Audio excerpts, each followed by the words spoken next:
Hi friends, అందరూ బాగున్నారా? అందరూ బాగున్నారని మనస్ఫూర్తిగా కోరుకుంటున్నాను. ఈరోజు వీడియో అంటే మనకందరికీ ఉపయోగపడే వీడియో. అది ఏందా, దాన్ని అది దేనికి వాడతారు ఏంది అనేది మీకైతే ఇప్పుడైతే మనం అయితే ఆకు కోసం అయితే పదం అది అందరికి ఉపయోగపడుతుంది. మీకైతే ఇప్పుడైతే ఆ ఆకు అయితే చూపిస్తాం. ఇప్పుడు మనం అయితే ఆకు దగ్గరికి అయితే పదం. ఇప్పుడైతే టైం అయితే 3 అవుతుంది, ఎండ అయినా పోతాను మీకోసం ఆకు చూపిస్తారని. ఇప్పుడు మనం అయితే ఇదంతా బీట్కాయలు అలా పోతాను, ఎత్తుక్కుంటూ పోతాను. ఇదంతా మొత్తం కోసేస్తున్నారు. ఇదైతే తోట వేసినారు, తోట అయితే బాగా రాలేదు, ఆపేసారు అనమాట. ఈ తోటలో అయితే ఆకు లేదు. ఇప్పుడు మనం అయితే ఆకు దగ్గరికి అయితే పోతాం. నేను నడిచిన వాళ్ళైతే షేక్ అవుతుంది వీడియో, అందువలన మనం పదం. కానీ అది అందరికీ తెలుసు, కానీ అది దేనికి ఉపయోగిస్తుందని తెలియదు. అది అందరికి తెలుసులే, చెట్టు అనుకునేసి వదిలేస్తారు. అందరికి తెలుసు. ఇప్పుడు ఎండాకాలమే పడుతుంది ఆ పంట అయితే. కానీ నీళ్ళు లేని పంట అది. వానాకాలం అసలు రాదు. అది వానాకాలం లేనప్పుడు ఎండల కాలమే అది వస్తుంది. మార్చి నెల నుంచి స్టార్ట్ అవుతుంది, ఎండలు అయిపోయేదాకా ఉంటుంది. ఆ తర్వాత అంతే. ఇప్పుడు మనం అయితే పదం మీకు అందరికి తెలుసు, కానీ చాలామంది కూడా చెప్తారు. కానీ ఒక్కొక్కరు ఒక్కొక్క విధంగా చేస్తారనమాట. మా ఊర్లో అయితే ఆ ఆకుని దేనికి వాడతారనేది మేము చెప్తాము. ఇంకొక ఊరిలో వచ్చి వాళ్ళకి ఏం ఉపయోగపడుతుందో అది వాళ్ళు చెప్పుకుంటారనమాట. అలాగా ఆ ఎండలు తీవ్రంగా ఉన్నాయి నాయన. ఎండలు అయితే భయంకరంగా ఉన్నాయి, తీవ్రంగా. మనం అయితే పోదాం. బీట్కాయల మీద నడుచుకొని పోతాం, ఎత్తుకుతాం అనమాట. ఎక్కువ అది బీట్కాయల మీదనే ఉంటుంది అనమాట. ముగ్గురు వాడున్నారా? ముగ్గురు వాడున్నారని ఫ్రెండ్స్. తగ్గిపోయిందంట. తగ్గిన తర్వాత మేమైతే ముందు చెక్ చేసుకుని వచ్చి మీకు వీడియోలు అయితే తీస్తున్నాము. లేకపోతే మేమైతే వీడియోలు అయితే తీము. మనం అయితే పదం ఫ్రెండ్స్. జాన్సమ్ అయితే వచ్చేస్తున్నాం, మేము ఇక్కడికైతే వచ్చేస్తున్నాము యాక్ కోసం. ఇంకో చూడండి, ఇదేనమాట ఆకు. ఎండకైతే గొడిగేసుకుని అయితే వీడియో తీస్తున్నాను. ఇంకో ఇదేనా, ఇది వచ్చి పాపరకాయ. దీని అయితే మేము పాపరకాయ చెట్టు అంటాం. దీంతో కూడా చేసుకోవచ్చు. దాంతో అయితే వైద్యం గురించి చేస్తారు. కొన్ని కరిసే కుక్కలు ఉంటుందా? అవునులే, పిచ్చి కుక్కలకు పెట్టేస్తారు దాన్ని. ఫ్రెండ్స్ పిచ్చి సాకున్న కుక్కలు ఎవరైనా కరిసినప్పుడు మనం చంపలేం కదా. అలాంటప్పుడు ఈ కాయని అన్నంలో కలుపుకొని పెట్టేస్తే ఫుండ్లు రాలిపోతాయి. ఫ్రెండ్స్ దీనికి అంతే, అన్నంలో కలుపుకొని పెట్టానుకో కుక్క దాన్ని తినిందనుకో చచ్చిపోద్ది. అంతే, చచ్చిపోదు, పుండ్లు రాలిపోతాయి. అప్పుడు కరవకుండా అయిపోద్ది. అది చేస్తారు ఫ్రెండ్స్. కుక్కలకైతే పుండ్లు రాలిపోవాలంటే దాన్ని పెడతారు. మనుషులు అయితే తినకూడదు. మనిషి తింటే మనిషికి డేంజర్ కదా ఇది. చూస్తున్నాండి, ఇంకో కాయ పాపరకాయ అంటారు దీన్ని మేమైతే. ఇప్పుడైతే ఈ ఆకు అయితే కోసుకుని వెళ్ళిపోదాము. ఈ ఆకు కోసుకుని వెళ్ళి మీకు ఎలా వాడాలి ఏంది అనేది చెప్తుంది జాన్సమ్మ. ఇది ఎడారి లేనే ఉంటుంది. ఇది నీళ్ళే అవసరం లే.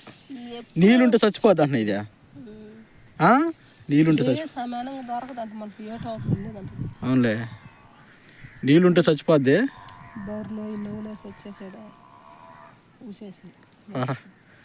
బరిగుడ్లు అయితే అరుస్తామని బరిలిప్పాలి. ఇప్పుడు మనం అయితే ఎండ కింద లేకుండా ఇప్పుడు చెట్టు కిందకి అయితే వెళ్ళిపోదాం మనం. చిన్న వెనక నేనైతే గొడిగి తీసుకొని వీడియో తీస్తున్నాను. చూడండి, గొడిగి అయితే జాన్సమ్మ అయితే ఎండలో ఉంది. ఇప్పుడు మనం యాప్ చెట్టు కిందకి వెళ్ళిపోదాం. మేమైతే పాపరకాయల చెట్టు అయితే కోసుకుని చేసాం చెట్టు కిందకి. ఇప్పుడు జాన్సమ్మ అయితే దానికి దేనికి ఉపయోగపడుతుంది జాన్సమ్మ? అదే మోకాలు నొప్పి కంట ఫ్రెండ్స్. ఇది మేమైతే ఇద్దరికి ట్రై చేసాము, ఇద్దరికైతే తగ్గింది. అంటే మోకాల్లో మెట్టుకిరగతా ఉంటుంది అనమాట. చిటక్కున అంటాం. నొప్పి ఎక్కువైపోయి మోకాలు కాడ వాయడం, పాదం కాడకు వాపు వచ్చేస్తుంది. దానికైతే ఈ ఆకైతే పూసుకోవాలి. గట్టిగా మాట్లాడి చూస్తున్నాం కదా, అలా వాళ్ళు చేసుకోవాలి. మోకాలు నొప్పి అనమాట ఇది మెయిన్. ముసలికి చాలా మందికి వస్తుంటుంది మోకాలు నొప్పి. ఇప్పుడు అంతా అదే ఎక్కువైపోయింది అనమాట. మోకాలు నొప్పిలే చాలా మందికి వస్తుంది. మోకాళ్ళు గుజ్జరిగిపోయి మోకాలు నొప్పి చూడు. అది ఆకు కోసుకొని ఆ మధ్య నలిపేసుకోవాలి. ఆకునైతే కోసేసుకొని బాగా నలిపేసుకుంటే పొసురు వస్తుంది. పొసురు చూడండి, పొసురు వస్తుంది కదా. పొసురు మోకాల మీద పోసుకొని రుద్దుకోవాలి. మోకాల మీద పోసుకొని ఆ పొసురుని రుద్దుకోవాలా? వాపు కాడ ఉదయాన సాయంకాలం ఆ మార్గం మనకు నొప్పి తగ్గంత వరకు పూసుకుంటూనే ఉండాలి. అప్పుడైతే మోకాలు నొప్పి అయితే తగ్గిపోద్ది.